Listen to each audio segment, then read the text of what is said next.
G'day, mate. Luke Ford here, and I have a special guest, a professor of cultural history, William Grange. I spoke to him back in 2007 about his classic work, Hitler Laughing, Comedy in the Third Reich. But we were just talking off the air, Bill, about the Alexander technique. So how did you discover the Alexander technique? I discovered it when I was a graduate student at Columbia, and there was a teacher there who had sort of dabbled in it, and I thought, well, this is kind of interesting. But when I was working down in Florida, there was really the American founder of the Alexander technique in America, and I can't remember her name. Bartow was her name. Marjorie Barlow? Yeah. And I spent a weekend with her and about 30 other students, and I came away, I felt like 2 or 3 inches taller, because she had you, and all she did in this studio room, it was a dance studio. You walked around and she'd come up to you and she'd put her finger on your collarbone here and do this, that. And then you'd walk and then practice that. And then when I got to Lincoln here, Bob Rickover. Yes. Do you know Bob? Yes, I do. He's great. Wonderful guy, wonderful teacher. And we've tried to get him here at the university to come and teach, but we haven't been able to do that because, well, the university doesn't want to bring in outside teachers for some reason. And it's too bad because the Alexander technique has improved my whole functioning. That's what it's supposed to do. You lift up. I mean, God has got you by the back of your head here, and it improves your functioning, all your major organ functions. It takes care of, I had sciatica very bad in New York, and it cured me of that. All of my relatives have had sciatica back. I've never, since I took Alexander technique, never had a problem. And people tell me and I think it's true. I grew about maybe an inch over those years because I was merely just extending, and it's the key to health and voice and organ function and everything. It's amazing. And it's also interesting in that it's primarily a technique of subtraction. You are subtracting from your habits that pull you down and contort you. And you don't find many techniques of it's subtraction. Also it helps you to deal with gravity. Because if you notice that people as they age start to bend down and they give in to gravity, which is a natural thing, and what that does, of course, is affect you in your sinuses. It messes up their bladder function. It messes up, particularly for women, their gynecological functions. And with Alexander technique, you are working with gravity in a way that you're not defying gravity, but you are working with it in a way that, Alexander was a voice teacher originally. Yes. And the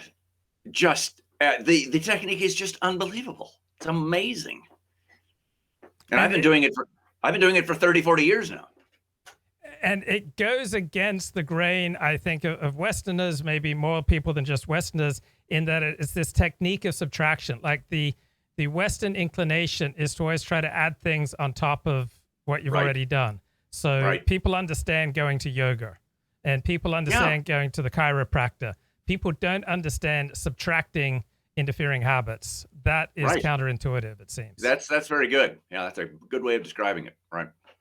And people always just want to add on. So you tell them, hey, I discovered this whole new approach to literature, and they want to add on to everything they previously know about literature. That people never want to subtract anything. It's like, oh, I've gone through life and I keep adding to my life, and it never occurs to people that they might benefit from subtracting from some habits and maybe habitual ways of thinking that no longer serve them.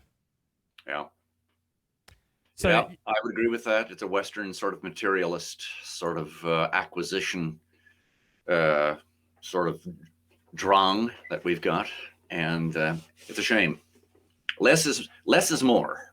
Often it is, and it just so goes against the grain because people, like, I am 55 years of age, and I think you may be a little older than me, and people just a little older, yeah.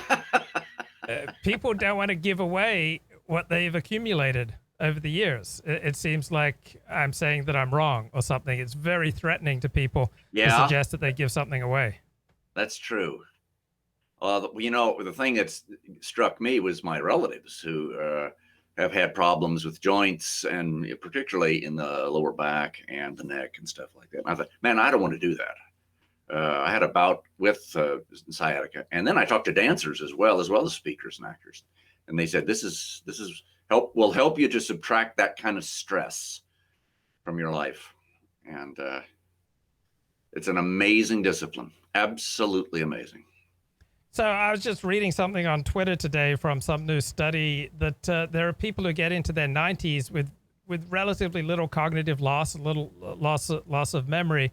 But what have you found about the process of aging? Anything that has surprised you?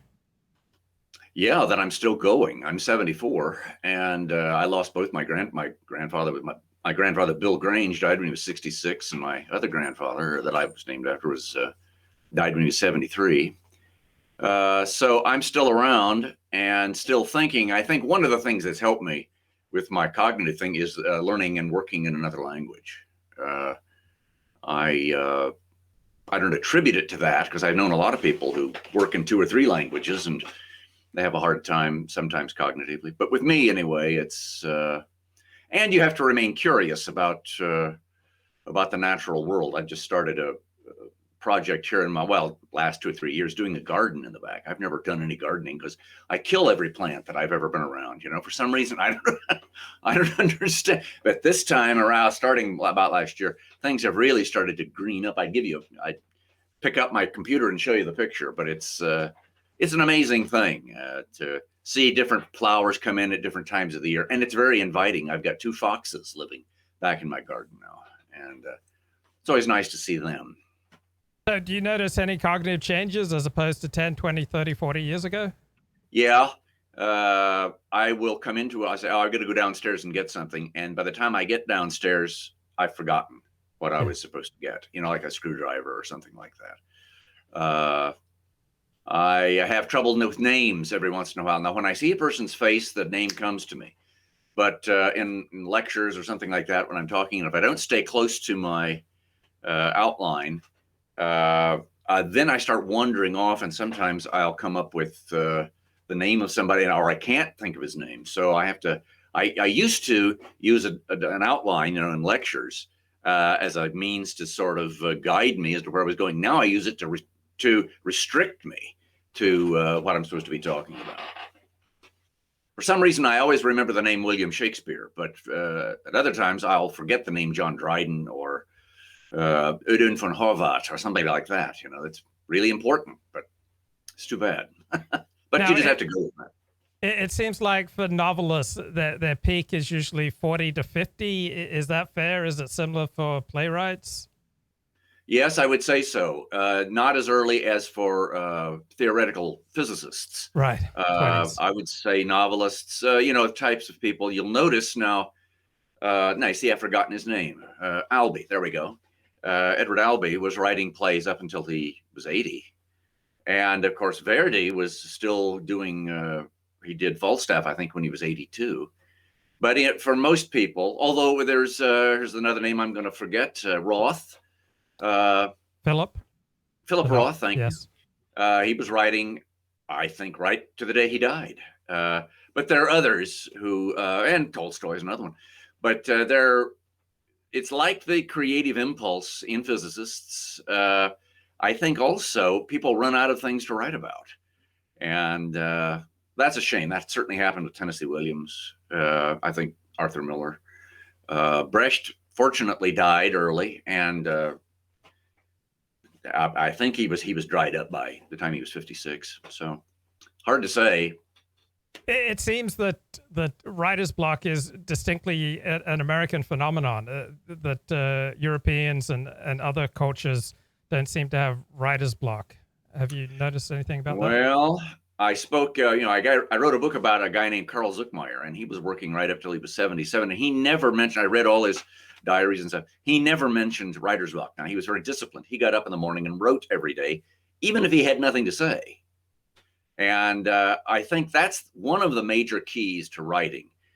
People say, well, I've got this blank paper in front of me. And students tell me this, I just can't get started. And I said, then write a letter to your mother. It may have nothing to do with the subject that you're thinking about and it's required of you in this course, but just start writing and don't quit until, give yourself 45 minutes and you will be amazed. That gives you something to work with, you know, like a sculptor or a potter working with clay.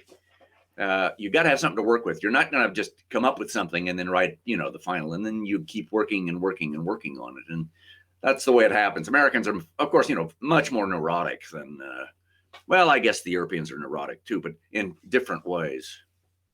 Right. I think Americans, the only culture that has PTSD. It seems like the rest of the world has skipped PTSD and writer's block. Well, and then we've got, Americans have got 2 or 3 other psychosomatic things that, you know, human beings. Repetitive strain injury. I don't think the Europeans have repetitive strain injury. Yeah. Americans are like most human beings. We laugh, we cry, but I think human beings also like to assign blame. That's another thing that human beings do, and Americans love to assign blame. I don't know whether it's because I have this puritanical instinct, or it's given to us in school that we're supposed to assign blame or accept blame. Yes. I don't know. It's a bizarre faculty, I would say. Or Wait. Sorry, I apologize to interrupt. That's terrible. I hate to do that, but I just had a thought.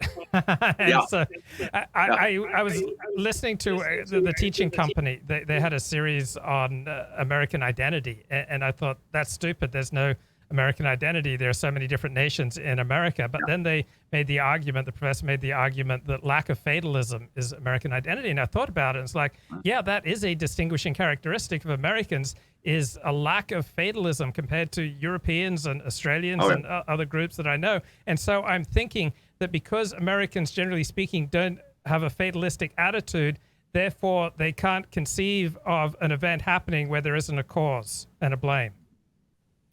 Yes, I would agree with that. There must be a reason for everything in the American mind. And I think that's because we feel so good about, or at least we used to feel so good about ourselves as the chosen people, sort of, you know. Yes. And that's certainly diminishing. It will be interesting to see if this whole culpability thing, which is so rampant now, has an effect on, I guess, the so-called American psyche. But I really believe there is an American psyche. That is, you're here long enough, you become an American. And really, it happens very quickly. You still there? Yeah, I'm still here. Can you hear me? Yeah. Okay, so off the top of my head, lack of fatalism, ingenuity, pragmatism, and individualism. These jump out to me as aspects of the American psyche. How would you describe the American psyche? Well, it's very accommodating, and it's very conformist. The Americans, let's say, I've met a lot of German Americans, but also a lot of Nordic Americans, Swedish Americans, and for example, World War II, the king of Norway sent somebody, one of his generals, to try to round up Scandinavian Americans in Wisconsin and Minneapolis to see if they'd come back to Norway and fight against the Nazis. And they said, absolutely not. We'll fight for America. You know, we'll join the American army.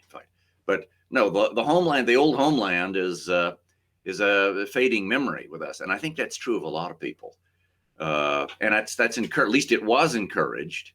You know, in Europe, there's still enclaves of French speakers in Czechoslovakia, certainly a lot of German speakers in Eastern Europe, in the Ukraine and others. That never happens in America. And I think it's not necessarily because it's still legal, but there were lots of, German language newspapers and Polish language newspapers in Chicago. But after like one generation or two, that's over. And there's something about America that does that to people. We don't retain the sort of culture and language that we came over with.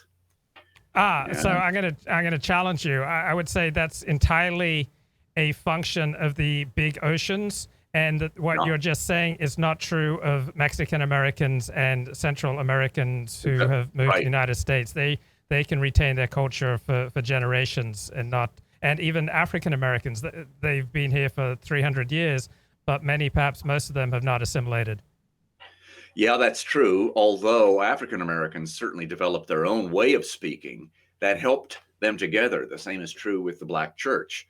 They adopted a kind of Christianity and developed a kind of Christianity that helped to solidify themselves and each other. Now, that's an African characteristic. If you read Kapuscinski's book on Africans, Africans are very interested in forming bonds immediately that will help them survive. So there's a very strongly developed, I think, at least according to Kapuscinski in this book called In the Shadow of the Sun, whereas the Spanish-speaking people, like you say, don't have an ocean between them. They can always go back home. But there's also that thing of the civil rights stuff that started 50 years ago, which somehow began to give up the idea of the melting pot and replace it with salsa verde or something like that, where you retain some of your cultural and certainly your linguistic capabilities. And now, of course, you can't make a phone call without somebody coming on saying para español oprima numero whatever. Yeah. I mean, it what that does is facilitate the maintenance of certain social, cultural sort of mores and norms, which are very unfortunate.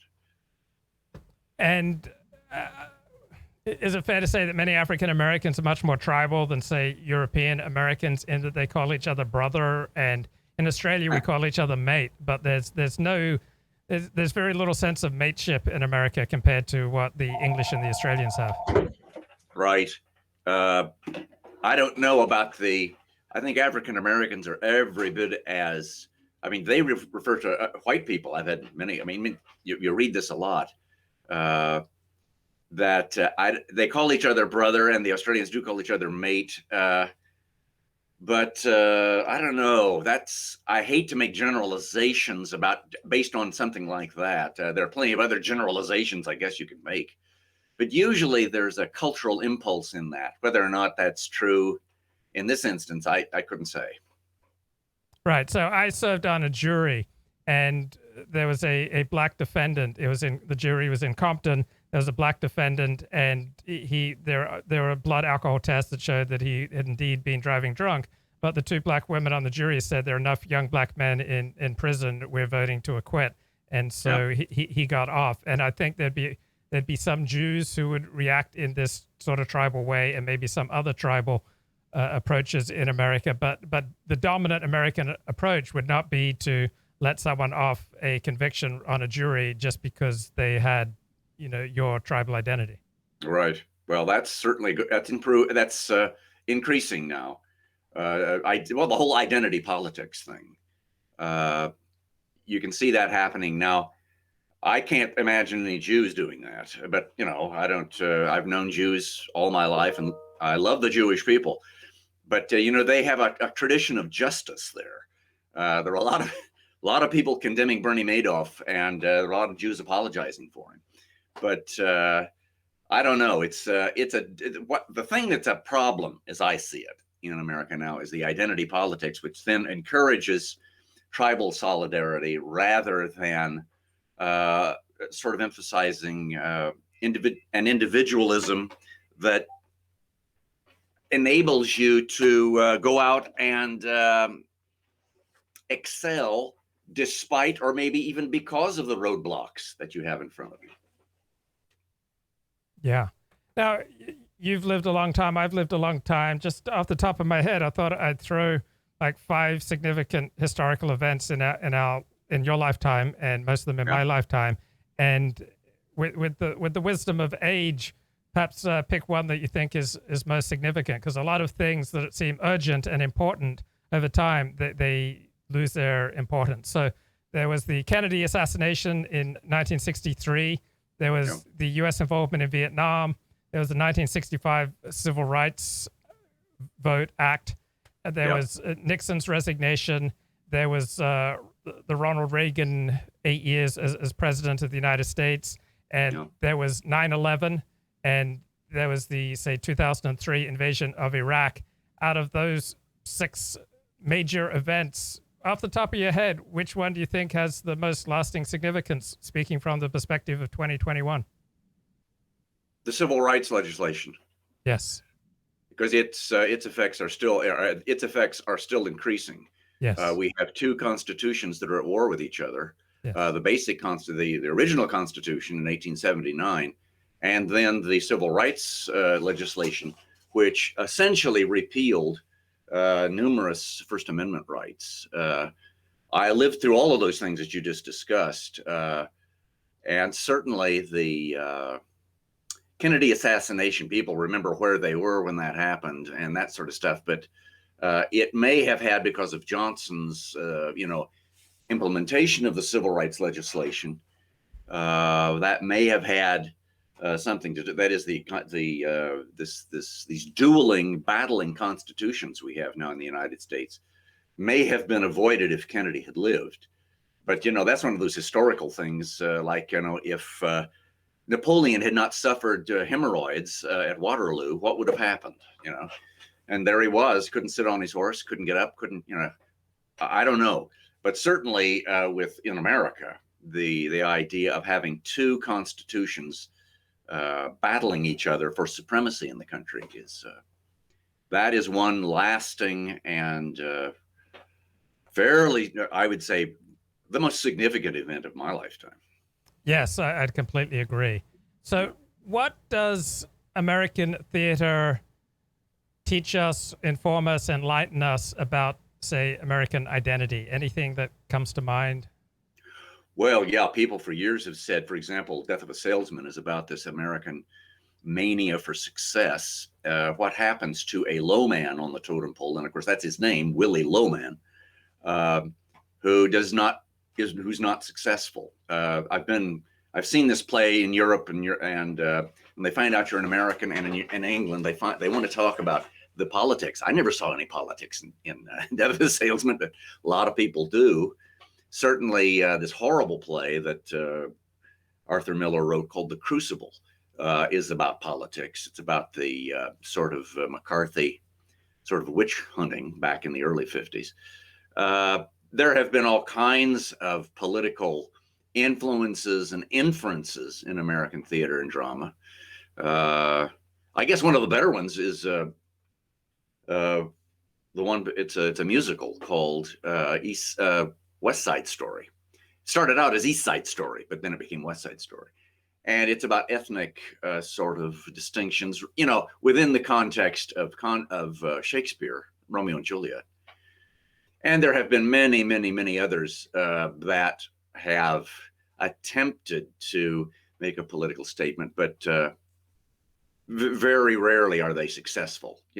I'm sure there's 2 or 3 people watching this are going to say, well, what about I don't know what this thing. Something by Neil Simon, I'm sure. Well, nothing by Neil Simon, but by the guy's name is it's about Mamet. A gay fantasia in New York, a gay fantasia in America. Angels Approaching. Oh, yeah. Angels in America. Angels in America. Yeah. That is a political sort of thing, certainly, but nobody does that. Tony Kushner. Yeah, Tony Kushner. Yeah. But not very rarely is that play done anymore. That's the interesting thing about the theater, is that something becomes such a huge hit or something like that, and within, 10, 20 years, it's gone. Nobody does it anymore. Whereas with Tennessee Williams, that's because there's more than politics in Tennessee Williams. People constantly, because I think it's because of the poetic nature of Williams. Williams is certainly a great poet, and the same can be true of Brecht. I think Brecht's poetry is just out of this world, and people still do his plays, even though his politics is almost completely debunked. People keep trying to bring him back for one political reason or another, but doesn't sell as a political sort of ticket. So aside from his politics, what made Bertolt Brecht so great? Or was he great? He was a great poet and a great writer. If you read some of his poetry, or even some of his prose stuff, this is a very gifted writer. And the stuff that takes place on stage is totally arresting from a poetic standpoint. The characters are certainly interesting too, and his plots, for example, this play called, I can't think of it now. Anyway, it's two plots together. See, this is where my, you're talking about my cognitive difficulty, the Caucasian chalk circle. It's about this woman who she's entrusted with this little baby, and she risks her life. And finally, when the revolution is over, the original mother wants to have the baby back. And it then switches in a way to this biblical instance of this drunken old judge says, okay, put a circle and the thing, and then the real mother will pull the baby out. And the real mother, of course, is the adoptive mother who doesn't want to damage the child, doesn't want to hurt the child. So that idea is a plot-driven thing. The same is true of The Good Woman of Szechwan, where we've got a lot of interesting plot developments. But basically, it's language and character. Some of the characters are really interesting, but they're based in the language of the plays. How did he produce great theater under communism? Because we think of communism as stifling creativity. Yeah. He didn't produce them under communism. He produced them under even more difficult circumstances. He produced them on the run. He produced, that is, he wrote Mother Courage, I think, in 1940 when he was in Finland, and then somehow smuggled the script to Zurich, where it was premiered there, and then somehow in 1941 he got a transit visa through the Soviet Union, traveled all the way from Finland to Vladivostok, and ended up in Santa Monica, California, where his daughter Barbara became a cheerleader for Santa Monica High School. And he wrote a number of plays, tried to get them produced in Hollywood. For example, Galileo. Charles Laughton did a production of Galileo in Hollywood, but it wasn't as authentic, Brecht felt, as the one he did later that was done, I think, after his death, ultimately.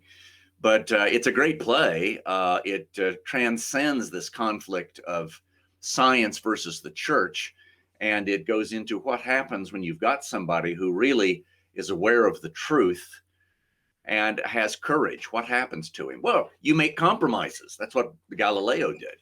And that's what Brecht was doing with the German Democratic Republic. I mean, they gave him this theater, and he did the definitive productions of his plays by compromising with the regime. You may have heard this. In 1953, the Russians invaded East Germany and put down a riot that the workers had staged.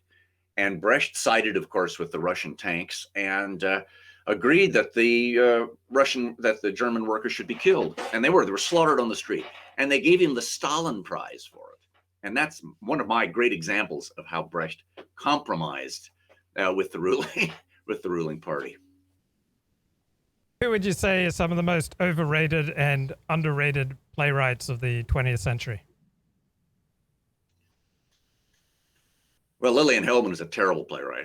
Her work should be completely forgotten. And she won, I think, 2 or 3 prizes. I'm not too fond of Edward Albee. Talking about American playwrights. Sure, anyone who comes to mind. Okay, yeah, Giraudoux in France is, in my opinion, not very good. But let's go to the ones who are unsung, and that's Ödön von Horváth. He is really one of the all-time great playwrights. I think Peter Handke, an Austrian playwright, is unsung. And wait a minute, I think he just won the Nobel Prize. There are 3 Austrians that have won the Nobel Prize for literature lately. And Elfriede Jelinek is a terrible playwright, but she won it. Thomas Bernhard, I think, won it. And in my opinion, it's unintelligible. Whereas Peter Handke is a great playwright. Harold Pinter is a terrible playwright. I mean, his plays are now completely forgotten, and yet he won the Nobel Prize. So you can't really go by the acclaim that people get. I think only history can do that. Now, maybe they'll have a comeback. Playwrights have comebacks. They don't last too long. But somebody like Pinter or there's another great playwright, though, that didn't win anything. He's Irish. Did not Seamus O'Finney, but something like that.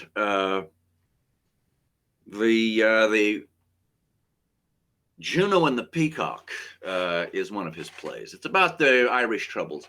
Great playwright. I'll think of it, of course, after we hang up. But a couple other really good playwrights that nobody seems to want to do anymore. And then guys that I guess, well, no, most of the bad ones are forgotten. And that's the nature of theater. It's a very topical, immediate art form. You know, it only lasts during the performance. It's not like a sculpture or a painting that then gets, I guess, immortalized somehow in a museum. So I was reading this book called The Intellectuals and the Masses, Pride and Prejudice Among the Literary Intelligentsia, 1880 to 1939. And this Oxford Don John Carey argues that modernist literature and art is essentially a hostile reaction to the unprecedentedly large reading public created by late 19th century educational reforms that created mass literacy. And so that the whole purpose of modernist writing, he suggests, is to exclude the newly educated and to preserve the intellectual seclusion from the mass. So how would you describe the modernist movement in theater? Well, it was certainly, this is in accord with what the author there that you cite, it's certainly elitist. Modernism is nothing if not elitist. It's the culture of the insider. And when you see plays, for example, Expressionism, which embrace abstraction and difficulty in trying to understand a telegraphed dialogue where they're not really talking to each other but at each other. This begins really with Wedekind, who had no, I don't think, any sort of agenda. He was just writing. He was really a kind of a bohemian. He's the Bob Dylan of Germany if Bob Dylan had written plays. I mean, this guy really was a great singer, great guitar player, and certainly a modernist. When, you know, these Lulu plays that he wrote, these are really modernist plays. Lots of abstraction, a lot of dissonance, but they're still very interesting. But they're still doing, you know, Spring's Awakening, although it's now the musical. But there are lots of other plays by Wedekind, and he's a modernist. Now, does that mean that he was doing something in reaction to literacy movements among the half-educated? Most of his characters are half-educated, and he satirizes them. Certainly, Lulu, for example, and the characters who fall in love with her. I'm trying to think of some other, because this business of modernism is really, it's really interesting because it's so catastrophic, and it's particularly in the pictorial arts. If somebody can explain to me how Pete Mondrian is a great painter, or Rothko, good Lord, there's really no painting there. It's just paint, you know. And essentially, that's what Rothko said. You know, a painting is really nothing more than pigment on canvas. That's it. And we've lost the 19th century idea that art is a demonstration of skill, and that had a huge effect on theater because acting, beginning in the 20th century, became a kind of psychoanalytic sort of thing where you get deeply into the character and you stay in the moment, and it's all bullshit. It's from Stanislavski, and the sort of Sovietization of Stanislavski. There may be something there that has benefits for beginning actors, but essentially, as an actor, you're demonstrating skill. And the Stanislavski method fit into this modernist thing. The best example, of course, is Marlon Brando. He only did one play, you know, and one of the reasons is he just got sick and tired of having to memorize plays. And so he did all these movies, which are very deep, psychological sort of characters, very talented at that, very talented. But as far as doing a show 8 days a week and being able to repeat it night after night and then project it night after night, he wasn't interested in that. There's much more of an emphasis on improvisation in acting and that kind of what they call authenticity. What's less authentic than acting on the stage? I want to know. Here you are in this totally phony world, phony lighting, phony doorknobs, phony everything. And now it's supposed to be authentic. That's supposed to be art. And that's how you see, I think, the kind of rather negative impact of modernism in acting and in theater generally. So the method, is that shorthand for the Stanislavski method? Yes. Yeah. It's the Americanization of the Stanislavski method. It was invented by this one guy, Lee Strasberg, who, he was one of these true believers, and there were some people in this outfit called the group theater that were all politically motivated. They wanted to see the capitalist system sort of overturned and a Soviet style system sort of installed. And there's a lot actors like the idea of, having a regular salary, not being tied to commercial values, being able to call yourself an artist. And that's, of course, what the Soviet Union did. Stalin led, although he called artists engineers of the soul, he was very interested in subsidizing the arts. And that's kind of what the group theater was interested in. That's why they all kind of fell into disrepute during this period of the McCarthy hearings, because they had all been members of the Communist Party, and why Elia Kazan fell afoul of them, because he named names. He came to hate communism, and then, of course, won, I think, 4 Oscars as a director and about 6 maybe 3 or 4 Tonys as a director. He had been an actor, and he invented, in a way, the Method School of Acting with the so-called Actors Studio in 1954 with Lee Strasberg. Well, not with, they brought in Lee later because Elia Kazan got so much work as a director and was having so much fun having affairs with all these beautiful actresses. He just couldn't come to class and teach. But it's a thing. The method acting is a kind of a discipline that is still very much alive today on campuses. And if you go to Los Angeles or New York, you'll find all kinds of teachers of this so-called method. And now there are all these shows that make fun of it. Michael Douglas is in a show that the Kamenetsky method. Kamenetsky method. And there was another one about acting teachers, but Bill Hager, or that his name, Bill? Oh yeah, Bill Hader. Yeah. Yeah, Bill Hader, yeah. It's a brilliant send up of all this Stanislavski bullshit. I'm sorry, I shouldn't say bullshit. It's a legitimate Barry. The TV show Barry. Yeah, that's it. Wonderful shows that make fun of acting teachers like Lee Strasberg and these other characters and you see them on college campuses everywhere. It's just amazing. I sometimes I just shake my head and say, well, that's called the zeitgeist. That's what's in fashion right now, and probably will be for a while. It's been in fashion since at least the 1950s. So now there's a cliche that American actors work from the inside out and the British actors work from the outside in. Is there anything to that? Yes, it's a cliche, certainly, but there are lots of actors who really get into the method. What's this guy's name? Now I'm once again, he was in Daniel Day-Lewis. Yes. He goes from the inside out, from what I understand. But then American actors, for the most part, go from the inside out, but Jeff Bridges doesn't so much. It varies. It's whatever works for you, I guess. Faye Dunaway certainly worked from the inside out, and Claudia. None of the great stars of the golden age of Hollywood did. Betty Davis she'd look at you like you just swallowed a frog if you'd mentioned to her, why have you tried the Stanislavski method? So it's a result of the post-World War II era of the adoption of several Soviet sort of standards for artistic production. And I think Paul Johnson, the British journalist and historian, I think he said that theater was the most influential art form, or at least for part of the 20th century. What do you think of that? No, that's not true. Now, movies certainly were.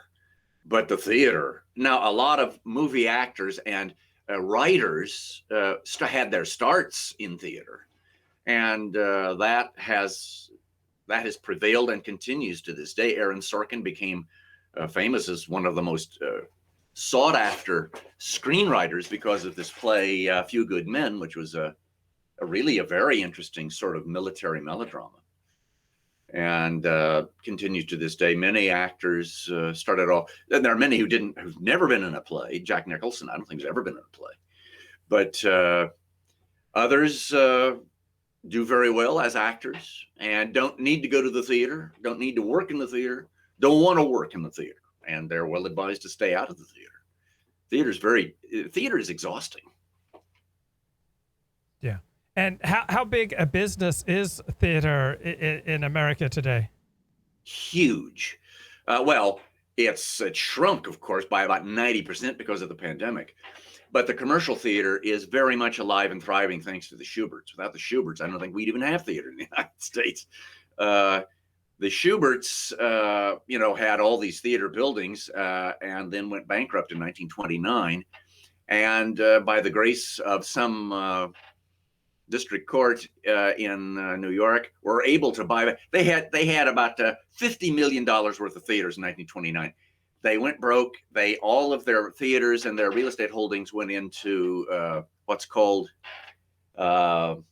holding, or into a receivership. And then they bought back all their properties for $440,000 in 1932, and they've been in the driver's seat since then. Now, in 1947, there was a Supreme Court decision that broke up show business monopolies, such as the movie monopolies, but they also broke up the Shuberts. But the Shuberts got a decision from the Supreme Court, I think in 1956, that allowed their foundation to earn the profits of the Shubert Organization. It's the only one of the very few instances where the Supreme Court and the IRS were in league, sort of, I won't say in bed with the Shubert Foundation, but the Shubert Foundation had some very good lawyers and convinced them that theater was like baseball. It really isn't a commercial enterprise that can make money. The Shuberts own all these theaters, and they'll be turned into parking lots if the Shuberts are not allowed to reap the benefits of hit shows. Well, yeah, that's true to a large extent, and the Shuberts have been outstanding stewards of their money. They give away $300 million of their money. They're required to do so, but no, 7% of their profits. Most years, that's about $300 to $400 million. They give that away to theater companies around the country. The United States National Endowment for the Arts gives away $3 million. That gives you an idea of where the real support for theater is coming from. It's coming from the Shuberts. And thanks to a lot of these British plays that come over and are booked by the Shuberts, such as Les Miserables or Evita, or not Evita, but all the shows that Lloyd Webber and others have done, those are all Shubert-produced companies in America, and they have made so much money, you can't count it. There's that much money. Wicked, for example, now that's not a Shubert, or is that a Shubert? Yes, I think that is a Shubert production. Just surpassed $4.6 billion. So some of these musicals are making money like they're really on a scale of Rockefeller and what he did at the turn of the century with oil. So in answer to your question, how's the theater doing? It's doing fine. Thank you very much. Now, intellectual theater, that's never made any money, and it never will make any money, but it does get some of the downdraft of the big musicals that are smash hits. More than smash hits, they're blockbuster hits. What's the difference between modernist and post-modernist theater? Modernist theater still believed in truth. Modernism, such as expressionism, surrealism, Dadaism, there was such a thing as truth. Postmodernism doesn't believe there is anything such thing as truth. There are only competing narratives. Everybody has their right to their own narrative, and of course is supplied. Pardon me just for a second, I got to turn that off. Yeah, that's fine.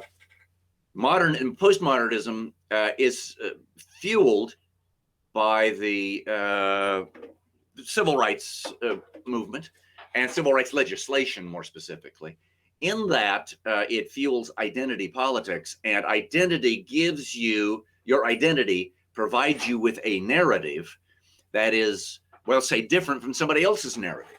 And you have a right to have your narrative portrayed and represented. And you have a right, depending on your identity, to have yourself represented in the media or in fiction or in the arts. And that is a very big postmodernist doctrine, representation. Whereas modernism didn't talk about that too much. A little bit, but not to the extent they do now. Who are the great Christian playwrights? Well, you'd have to go back to the Middle Ages, I guess, to find Oh, really? great Christian playwrights. There have been some who have a Christian viewpoint. The Tidings Brought to Mary as a French play. That was a really very good play. What is his name? He had a great a great career. Can't think of his name. Paul Claudel. How did you think of that? Exactly. I Googled it. Oh yeah, good. Okay, let's go on then. So in America, there was a guy in the 1920s who really rejected the degradation that the World War I had brought to Broadway. His name, okay, look this up if you can Google. The House Beautiful is a name, is the name of one of his plays. Book by Clarence Cook. No. Clarence Cook. Okay. The House Beautiful Broadway play, 1931. Okay, come on, open up here. Apollo Theater, a play in 3 acts, written by Channing Pollock. Channing Pollock, yeah. He is a great Christian playwright. Now, he's not what you would call a proselytizer, but he does believe in plays that are didactic. And he says that preachers preach and plays should teach. And he was a popular playwright. These plays were very well attended back in the 1920s. In the 1930s, and of course the 1940s, there were a number of plays that had calls for decency and cogency more than anything else, that the world wasn't going to hell in a handbasket, although a lot of people believed it. There was a sense in the 30s and 40s that the world could make sense.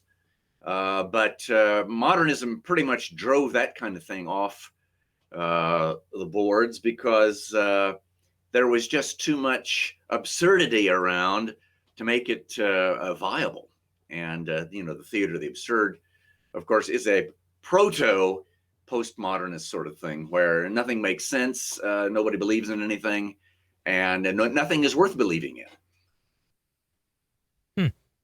Now, if you were to ask me, why would someone read a novel as opposed to going to a movie, I would tell you, well, there are certain things that the novel can do that a movie can't. A novel can give you the interior point of view of different characters much better than a movie, and it can also pay closer attention to status details.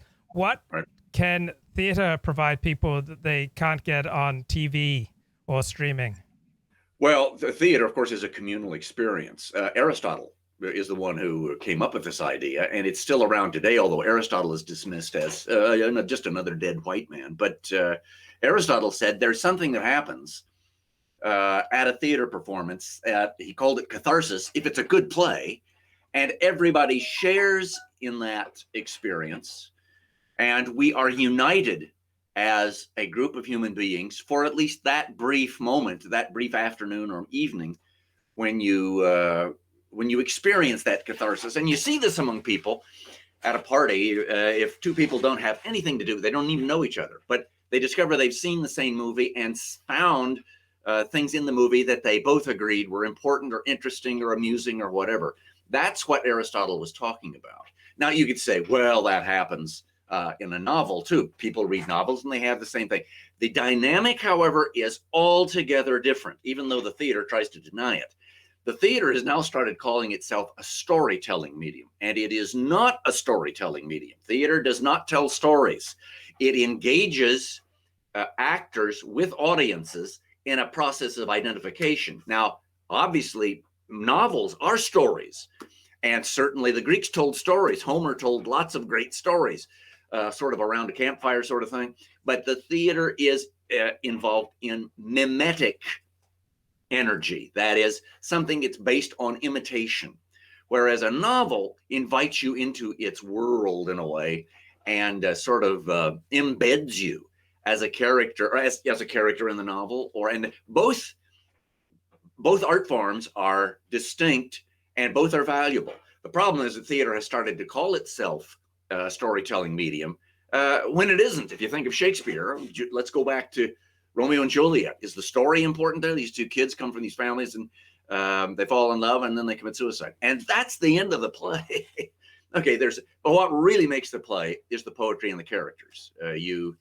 Speech and character unify all those plays, and most plays have got to have really tight characters for them to make sense. Even Sam Shepard, now there's a great playwright who still is dead now, but I mean, he's and David Mamet is another. And David Mamet has a very strong moral sense. He is a devout Jew and brings a lot of that strong rabbinical, not doctrine, but certainly a rabbinical feeling that life does mean something, that life has meaning and God has a purpose for your life, even though you would hardly think so from some of his plays, but that's in the background. And that's what makes, I think, Sam Shepard and David Mamet so popular still to this day. So I remember I once saw the Monty Python movie, The Meaning of Life, in a fairly empty theater, and I didn't laugh very much. And then a year later, I watched it with my brother and just laughed and laughed because he was laughing too. Right. So let's say you go to a theater and the quality of the performance is the same between two different performances, but in one performance, you get to see it with people who get it and appreciate it. And the other performance, you get to see it with people who don't get it and don't appreciate it. I would suspect that the reaction of the audience is going to have a huge effect on how much I enjoy the performance. You're absolutely right. Laughter is contagious. And the best demonstration of that is Neil Simon. Neil Simon, before as he's writing the play, he divides up his audience. He hasn't finished the play, but he's divided up his audience into, let's say, 8 or 9 parts. A, B, C, D, E, F, G. That's 7. He writes something and he knows that part A will find this funny. And then the next line, part G will find funny. And then the next part C will find funny. And I've seen this happen. Then the laughter starts to go through the theater. And the other guy who was very good at that was Larry Gelbart, who wrote A Funny Thing Happened on the Way to the Forum. A lot of those guys started with Sid Caesar in the 1950s. Woody Allen is another one. These guys recognize that laughter is contagious and it spreads throughout the theater. Mel Brooks is in it, but he also worked for Sid Caesar. And they recognize that the theatrical energy that gets started in comedy anyway is laughter, but that sense of identifying with a character, or the irony or the contradistinction that shows up in straight plays, is very important for that communal experience. And that's really that's at the heart of theater, is that sense of, maybe it won't be catharsis, but it's cathartic. Laughter can be cathartic. Something that Aristotle pointed out 2,300 years ago, still present today. So you'd want to be fairly selective with whom you go see a play. I mean, in what environment, right? Because that's going to have a tremendous effect on your enjoyment. Oh, yeah. That's another reason why no 2 theater performances are the same, because it depends on the audience. I mean, the audience comes to the theater hoping there will be theater that night. They hope that there will be this exchange. Theater happens, and in a way, it happens in movies to a lesser extent. There you have a much more narrative focus going on. But if that's why Broadway shows, they really, once it's a hit, man, they try to plug it like crazy, because there are only so many people who get it. And where with movies, they can keep coming back, year after year, and then find an audience. And there are lots of movies that were not hits at all when they came out, and now they are on TV all the time. And I can only imagine what it does to the actors if they're saying a line and it doesn't get a laugh, and they've got 2 hours to go in the play. Right. Very disappointed. There's a story about Laurence Olivier, and I think the play was Othello. Maybe it was King Lear. Anyway, the audience went wild. They loved it, and they were with him every minute. And some people were there who were friends of Olivier's, and he was inside his dressing room, throwing chairs around, breaking windows, breaking mirrors, throwing the makeup everywhere, having an absolute shit fit. And they said, "Larry, what's going on? You were great tonight." I know I was, but I can't figure out why. And this is Laurence Olivier we're talking about, one of the greatest actors really in history. So when he is affected by things that he really can't understand, that's part of the actor's dilemma. Yeah. What are the most exciting developments in theater over the past 2 decades? Well, there's been very little to shout about in terms of artistic activity. Now, the enormous financial health of the theater is probably the most important development. That has spread thanks to the Shubert Foundation throughout the country. And there have been, as a result, the proliferation of Shakespeare theater, Shakespeare companies in the summer, and then regional theaters in the wintertime. They usually go on sabbatical during the summer. And many of these regional theaters develop new plays that are often very important. That includes musicals like Dear Evan Hansen and others that were hits. And I think Satan City or Hades or something like that is another musical that was tried out, I think, in Louisville. Then it went to London, of all places, for a tryout and came back. And that's interesting that there is now more time and money to develop. You know, Brecht took 9-10 months to develop a production. Broadway shows usually used to have 5 to 6 weeks, and that's really that's unreasonable. Even a good movie takes at least 5 or 6 months to shoot, and then even that doesn't even count the editing. So it takes a long time to get this done. So that's important that people recognize that, but it takes money to do that. And the hope of a run on Broadway has encouraged a lot of people. On the other hand, there's a lot of sort of new puritanical sort of dictates, and this comes in many ways from Actors' Equity. They are saying that all workplaces where actors are working must be safe, and it can be free from any kind of language that might offend people.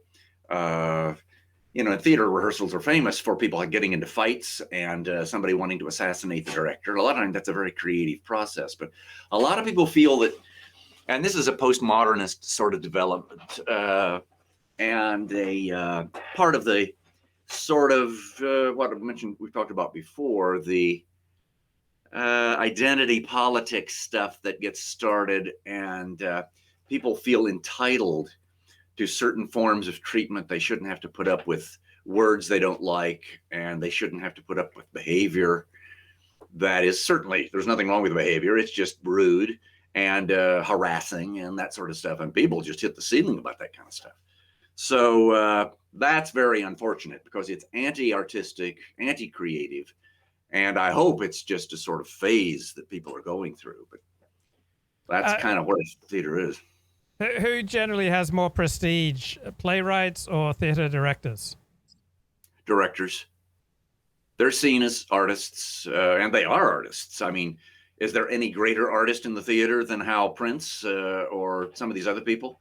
I don't think so. Whereas, who produced lots of Hal Prince's shows? Well, Hal Prince did, but nobody really knows that. There are other, you know, when you watch the Tony show, they'll call up the show that's won the Tony for the best show. 30 people go up on stage because they were the producers. They contributed. It takes that much money to really get a show produced. And then, for example, in this show, not In the Heights, but it's by the same guy, not Hannibal, Hamilton. Hamilton, yeah. Yeah, great show and a big hit. And one of the investors was Lin-Manuel Miranda's father, who invested $100,000. Well, that lucky for him, his father is now a multimillionaire. And that's the way it works in America. You invest in these shows. It's like anything else that you invest in. Usually you don't make money when you invest in a show, but boy, when you've got a show like Hamilton, which is politically correct, there's no getting around that. There's a great demand for it, and how much longer it can last is a good question. And it apparently is doing well in Australia.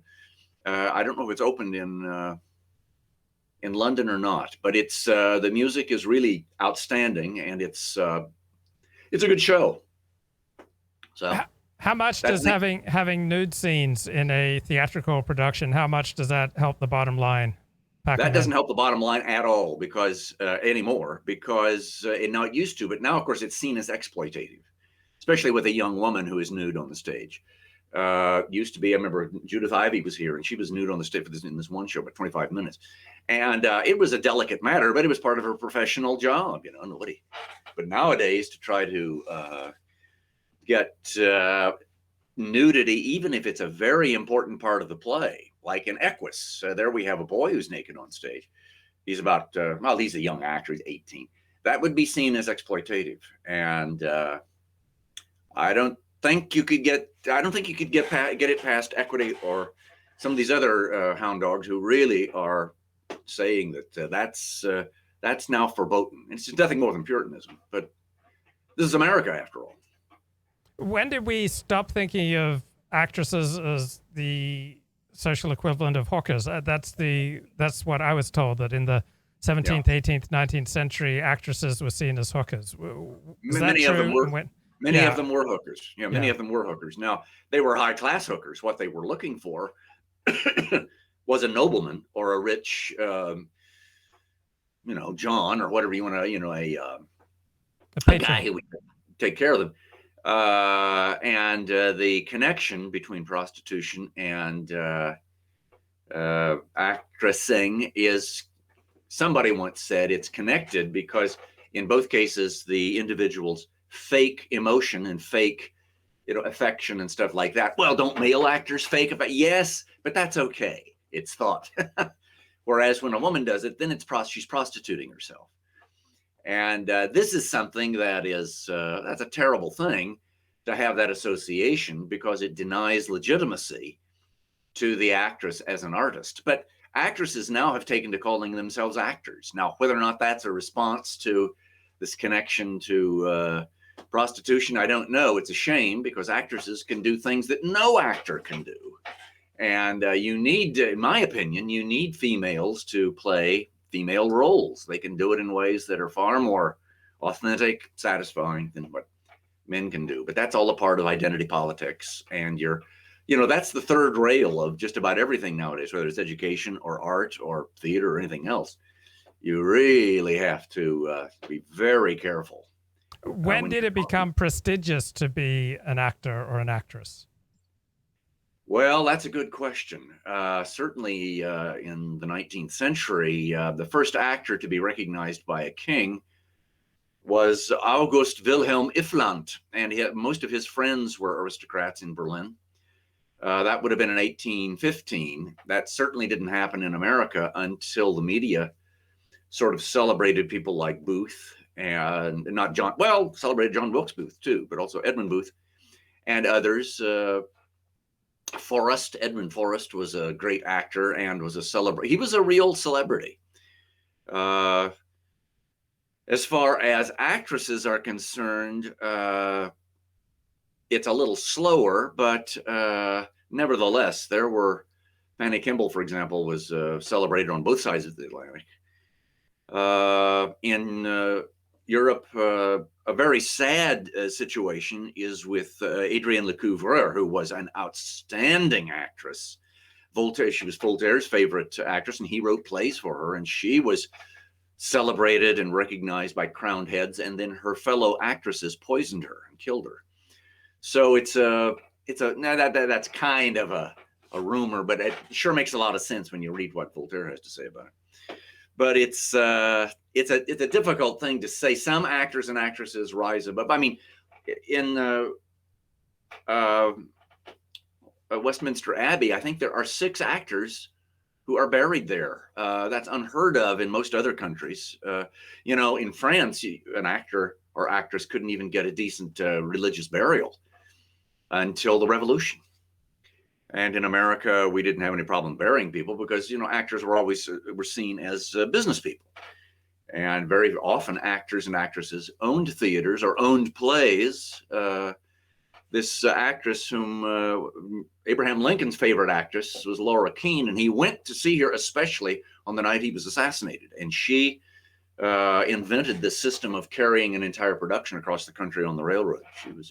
She was an immigrant. She came from England and then had a career in Australia as well. So, it varies. A lot of actors and actresses end up in the poorhouse, and some, particularly now with movies, do very, very well.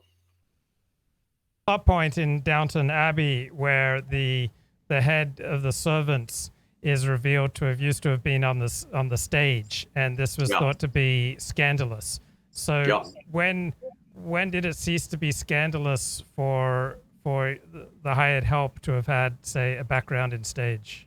I don't know about that. There are, lots of, even David Garrick was a wine salesman. He had a trade, and his brothers were also wine merchants. But he somehow got this job and then became one of the most exalted personages in 18th century England. It's still a shameful thing in many circles, unless you made a lot of money. But the idea of going on the stage is, you're selling yourself. And a lot of people say, that's not what, that's undignified. And then this idea of exchanging identities, which is exactly what acting began as, according to Aristotle, that these priests became actors by sacrificing their identities for a brief while and becoming a character other than what they were. So they were performing sacrificial acts.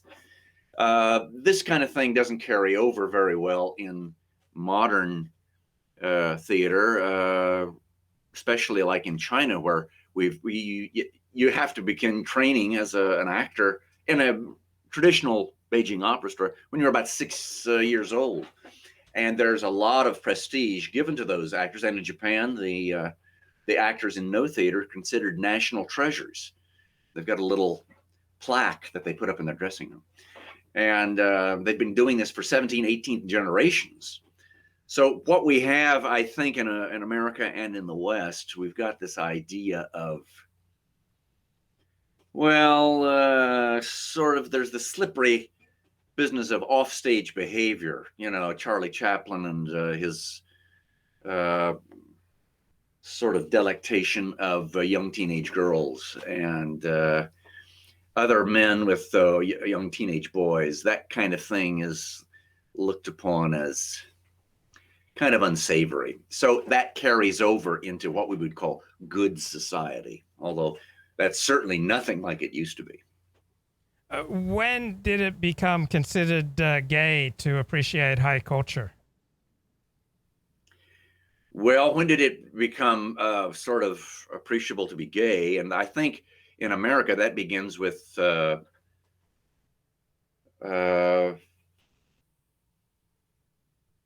Oscar Wilde's tour of America in the 1880s. Maybe it was in the 1870s.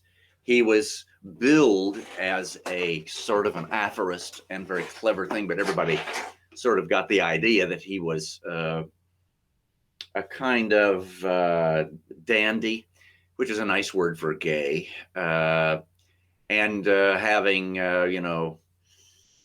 male accompaniment wherever he went, this sort of thing.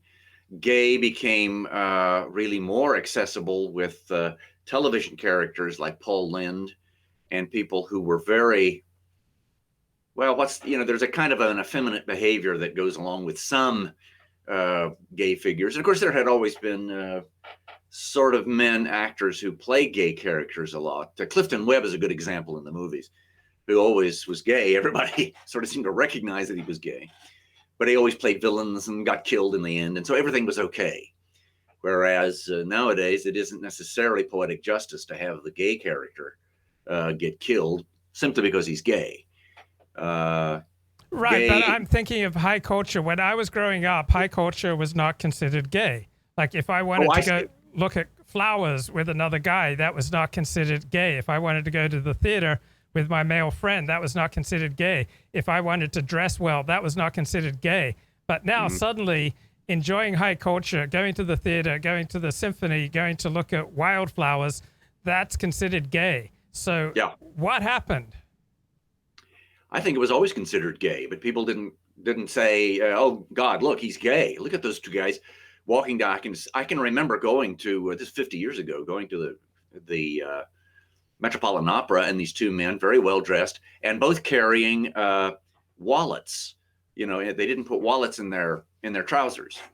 And somebody said to me, "Obviously, this is a gay date," or something like that. And I thought, oh yeah, they don't want to have the wallet in their pockets because they want to have their posteriors attractive to other men. And so that made sense to me, but other people sort of felt that, well, that's just gay. And I'd heard that before. There are lots of, I used to hear all kinds of gay, dirty jokes and stuff like that growing up. Now, at least where I grew up, maybe, gay was acceptable in this little farm town in Indiana, but, you would never get anybody. There were obvious, looking back, there were certain teachers in the school who were gay, but nobody ever said anything. And they were good teachers. But as far as coming out and actually saying, yes, I'm gay. Yeah, that's probably your question. When did it become okay to say I'm gay, right? No. My question is, when did it become gay to appreciate high culture, to appreciate art? It never used to reflect on one's heterosexuality that you appreciated classical music. It never used to reflect on one's heterosexuality that you appreciated art. It never used to reflect on one's heterosexuality that one appreciated theater. But now it's become gay to appreciate high art, which seems like an incredible perversion. And I'm wondering how did this happen, or am I just completely delusional? Well, I have to say that I'm not experiencing that here in Nebraska. Maybe once again because people just accept the fact that somebody's gay and goes to the theater or goes to the art museum. Is it gay? Is it a kind of obligation for gay men to be? See, there are a lot of gay men who are construction workers, and for I guess for me, I've been observing theater now for how many, 60 years. I don't see that what you see. Now, I'm not saying you're delusional at all, but it may be a kind of a misconception among some people that a man who likes theater or does things that have been traditionally, I guess, the role of, women, it's effeminate. You find the people who raise money for theater groups are very often headed by women. So maybe there's an association with femininity in that kind of thing. And then, flower shops very often are run by gay men. I guess that's one of the things. I know a couple of guys I know are not gay who are florists, but there is a kind of thing. But nowadays, to be gay is good. Yeah. Most people think that it's good to be gay. Yeah, but I grew up in Australia. It wasn't considered good to be gay, and anyway, I'll move on. I kind of flogged that. Yeah, I'm leaving you there. I don't know what to say about that. Yeah. Any significant changes that you've noticed in students? You've been teaching, I think, since the 1980s. Yeah. It's there's been a sea change due to identity politics.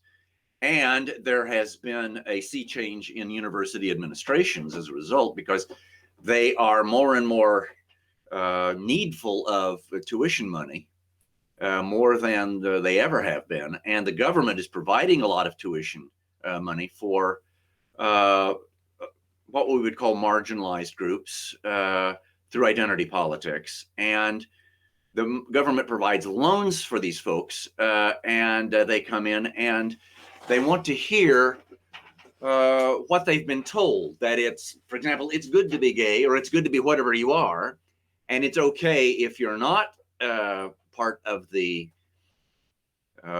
predominant culture, and you have standing in court if you do not, if you are an oppressed minority. There are, I don't know, 8 or 9 official oppressed minorities, and if you are in a class, you can claim that your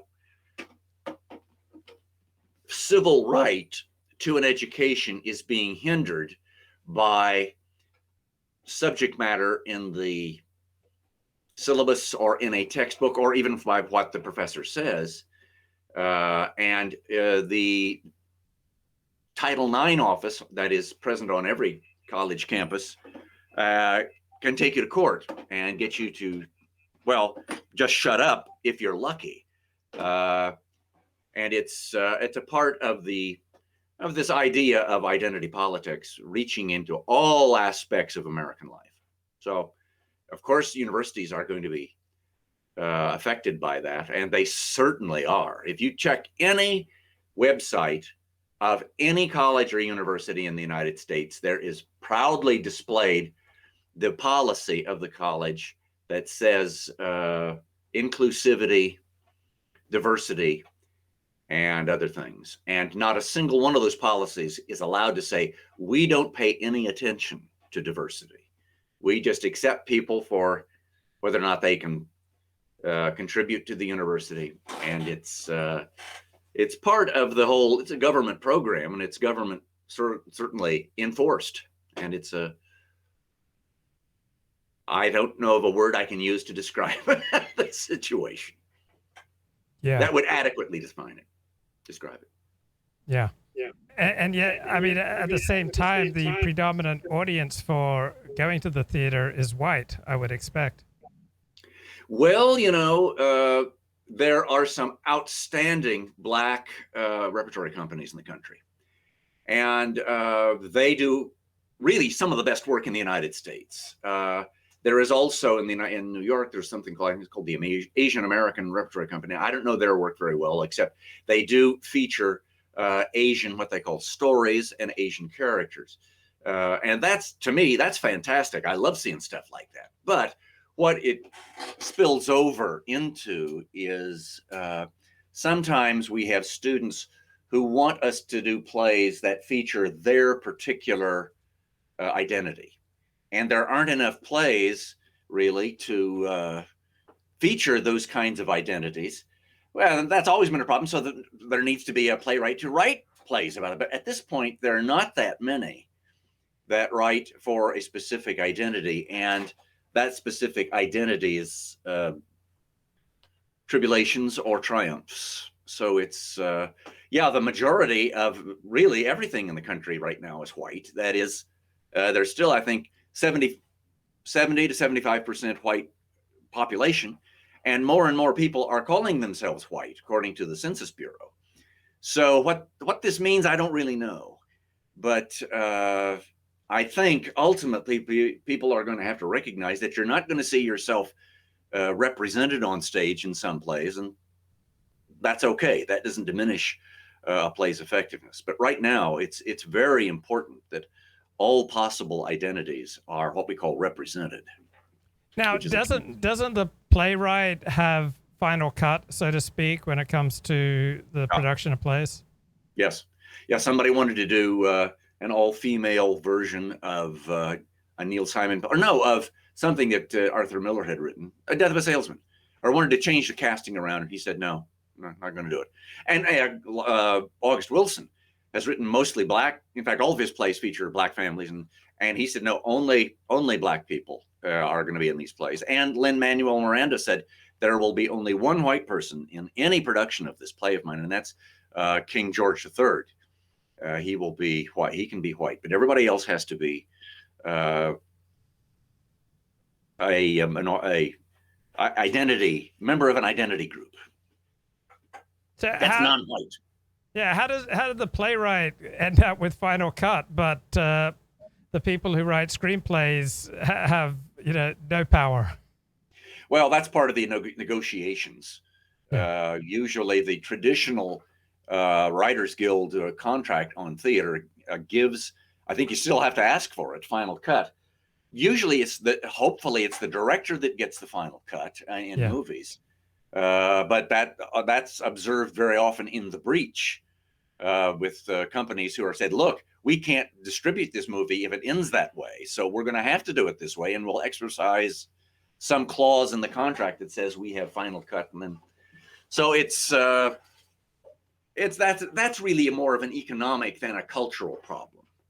That final cut stuff. I think that most people, most audiences want to see some different ethnic identities or sexual identities in certain roles as a way of maybe broadening the audience for a certain kind of play. Certainly that's Lin-Manuel's idea, is to have students look at the founding fathers of the country as non-white identities and in an effort to say this country is everything, even though it was founded by white people.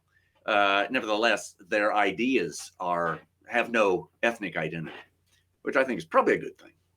So what will people find in your 2020 book, The Business of American Theater? Well, pretty much what we've been talking about, just that generally speaking, business concerns override most artistic and other concerns, because if they don't, I mean, theater is a very labor-intensive business, and you've got to have a lot of money to put on a show. And if you're not getting any box office return on the show closes. So what's the point? Other times you'll see a play that it was written really as a movie script to begin with, and they hope to get it produced. Then there are movie companies that produce shows.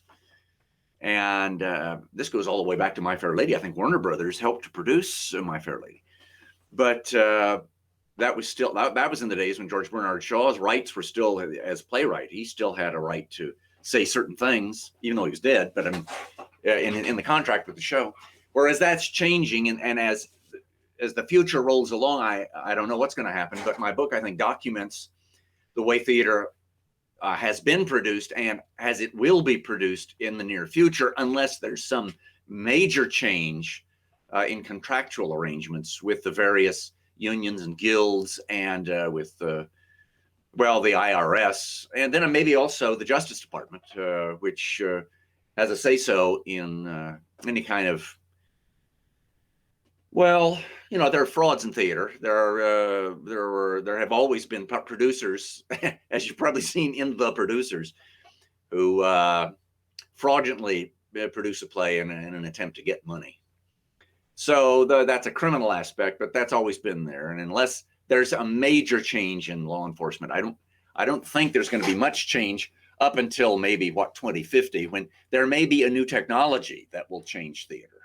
And that may be already happening with everything going, on Zoom and stuff like that. I don't know. What are the characteristics of a play that makes money? Well, first of all, a musical.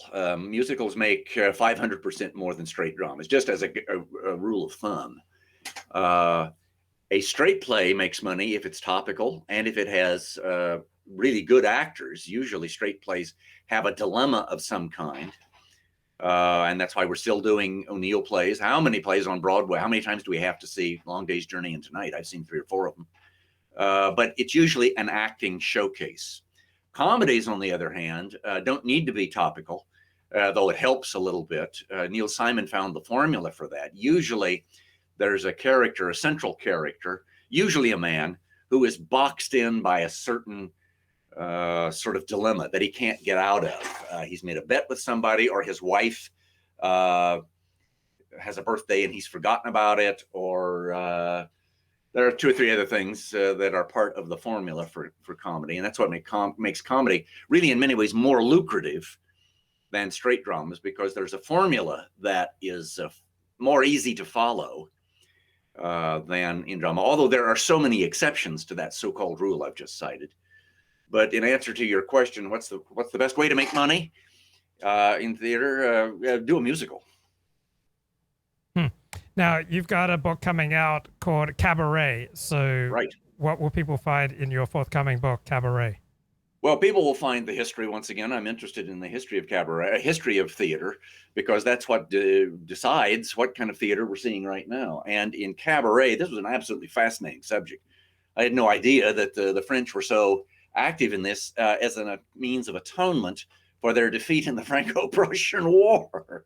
By around 1885, there were poetic groups that got together and recited their poetry and drank a lot of wine, trying to make themselves feel better. And people would come to hear these poetry readings. And then there were some sort of cultural developments, such as the rise of Bohemianism. It has nothing to do with Bohemia, of which Prague is the capital, but people in France who really couldn't speak good French, coming from Eastern Europe, were called Bohemians. And they were, well, the kinds of people you see in La Bohème, it's an opera by what's his name? Great opera composer. La Bohème is a story of young people who are trying to make their way as artists. Puccini. Thank you. And it's a great opera. And it's about young people who are struggling to make art and to write poetry and to sell their paintings, and they get diseases and they die, and it's terribly sad. Well, this is the kind of thing that Cabaret sort of started to emphasize. That is the suffering artist type. And they sang songs about people who were misfortunate or unfortunate. And there was this guy, I can't think of his name now, but he was, this is terrible. Anyway, he's one of the first of he's another Bob Dylan type. Aristide Bruant is his name. And he sang songs about the down and out in Paris. And he had grown up, his father was a gynecologist, and he had grown up with prostitutes and pimps in the waiting room and got to know how they talked. And he wrote songs about people who were dying of syphilis and who were in prison for one thing and another. And this became very popular in France. And they started imitating this in Germany. And then after World War I, Cabaret, as you probably know from the movies that have been made about German cabaret, namely Cabaret, one of them, the other is The Blue Angel. This is a very sort of down and out form of entertainment. It's usually confined to a space of about what it could maybe hold 100 people, 120 people. And it's a real modernist sort of development. It does not prize consonants. They sing out of tune very often. And we see the rise of the chanteuse, such as Marlene Dietrich, who plays, she wasn't a chanteuse in one of these, that isn't how she made her living, but she plays one in a movie. And the way Sally Bowles, that character in the show and in the movie. And this spread throughout Europe like a disease or like a pandemic. That's another reason I wrote it, because wow, I mean, the Czechs loved it. The Russians had, the Poles, all of Central and Eastern Europe just went crazy, and it continued into in France, but they got replaced by can-can dancing and these variety acts that were but the real cabaret started in France and then spread throughout Europe, and then it became sort of mediatized, to use a kind of postmodernist phrase, in that it spawned a lot of recordings and sheet music until finally, after World War II, it became televised, and it became very hip to go to shows like That Was the Week That Was, or the Germans had tons of groups such as the Chowderheads or the Dull Porcupines, the Laughing and Shooting Society. These were all post-World War II groups that made fun of politics, made fun of everybody, and politicians flocked to these shows, hoping that they would be seen on television being made fun of.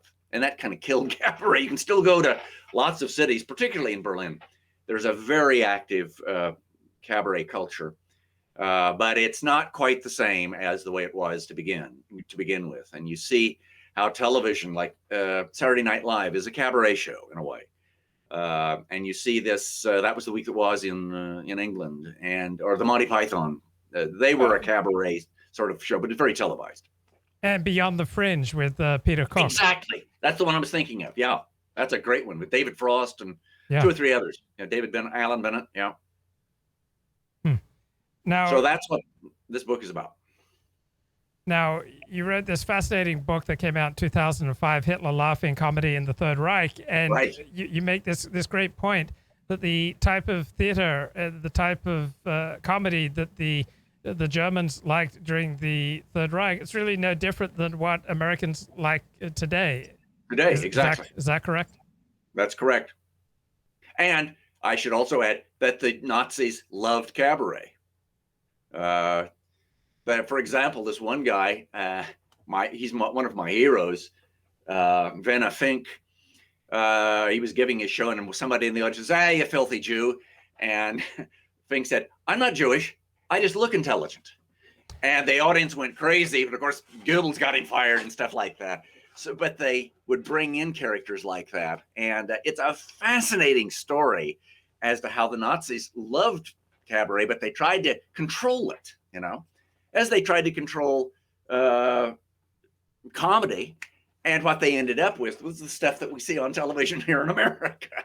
So it's some things don't change, So we're talking situation comedy, right? I mean, yes, situation comedy, which really goes back to France, really in the 19th century, spreads then to Germany and certainly in America on Broadway.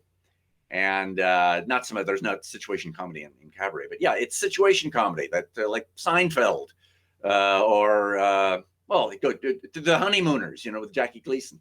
That's the kind of comedy that the Nazis loved. And also, I mean, I think you wrote that they liked the cheap laugh. So physical comedy, was that also huge? Not so much, nothing so much as what the Three Stooges did, but certainly. Every once in a while, you'll see in Seinfeld somebody gets a pie in the face or something like that, and a lot of it is bordering on slapstick. And those four characters are really almost the slapstick characters on their own. The Seinfeld and I can't remember her name, and Michael Richards, Elaine, Elaine, and Julia Dreyfus, and George. I mean, George is one of these pathetic types that you see him throughout situation comedy on stage. This kind of schlemiel type. What is cheap comedy as opposed to expensive comedy? Cheap comedy, I guess, is the kind that follows a formula. There's expensive comedy is written by expensive playwrights like Ennui and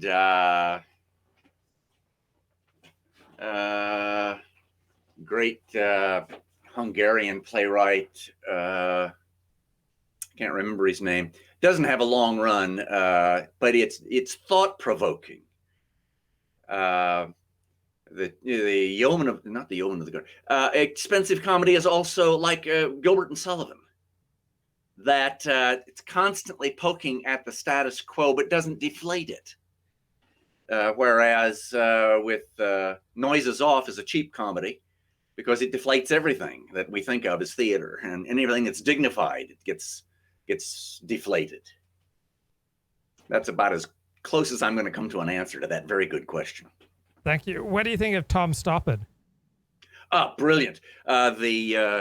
He's regarded now as the greatest playwright in England now, and in English. And he's gone through 3 or 4 different phases. And if you want to read really the best comedy I have ever read, read Travesties.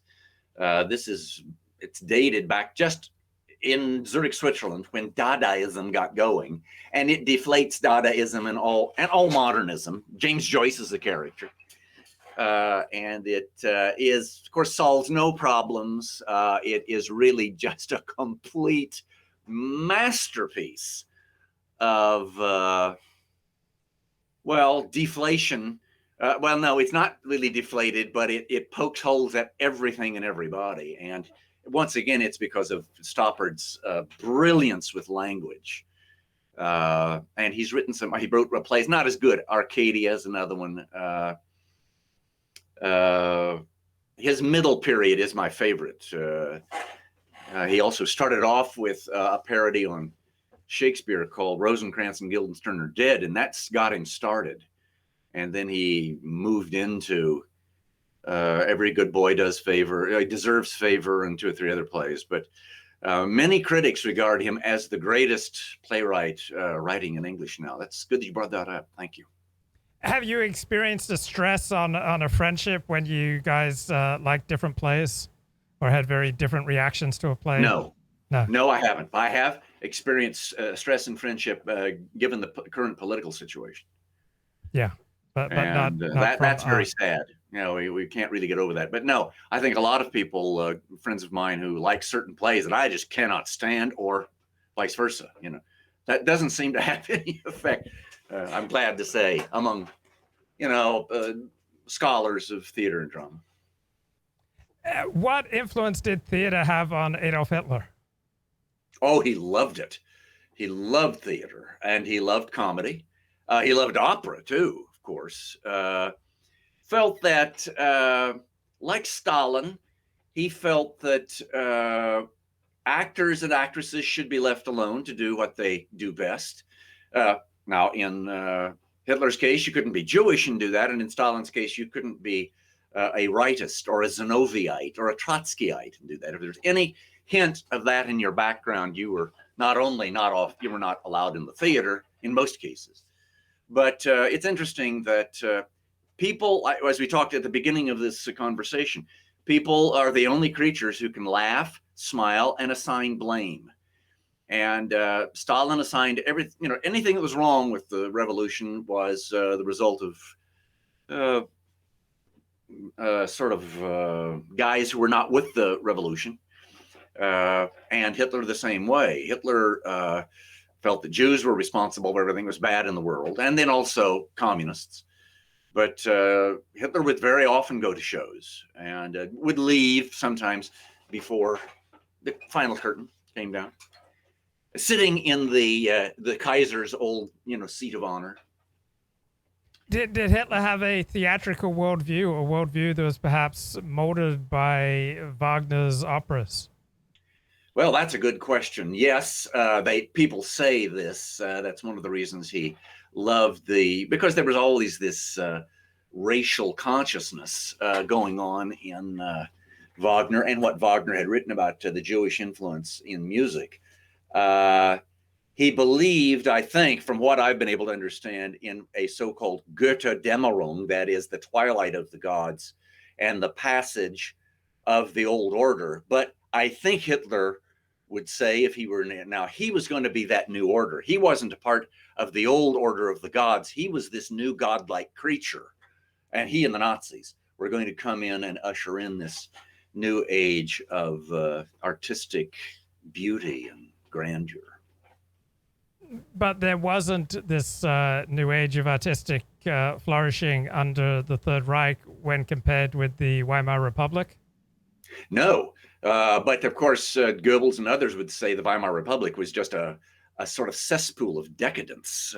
Everything that happened was so ugly, they said. And the theater was, people not making sense in the dialogue and then praising characters like Gaily Gay or prostitutes in Threepenny Opera and that sort of thing. We're going to get rid of that and bring uplifting sort of material to the theater. And so they would say, yeah, we cleansed all of the Weimar Republic and we brought in this wonderful new era of really high-class theater. And they did have the best they had the best lighting technology. They had some of the best set designs that I've seen for most Shakespeare plays were just they were fantastic. Now, in the 19th century, up until, I guess, the Third Reich, Germany was the world's most influential cultural power. It had the world's greatest universities. Yep. Germany has not regained that status after World War II, as I understand it. Is that accurate? Right. That's accurate, yeah. So one of the reasons is the German language. I mean, Einstein, of course, wrote in German. All great physicists and Max Planck, the other anthropologists, many other scientists and social scientists as well, wrote in German. And German had a distinct falling out in popularity, as you can imagine, really during World War I, and then it continued in World War II. So it is no longer, it's considered, even among the Germans, they realize they have to speak English. In fact, the European Union now, the official language of the European Union is English, even though the English are no longer in the European Union. Wow. Wow, that's amazing. Okay, I have to run off. It's been great to catch up with you, It's been great Professor. talking to you again. I hope you're well. I am. Thank you so much for taking the time. Great questions too, Luke. You always ask really great questions. I appreciate it. Thank you so much. I'll talk to you soon. Yeah, talk to you soon.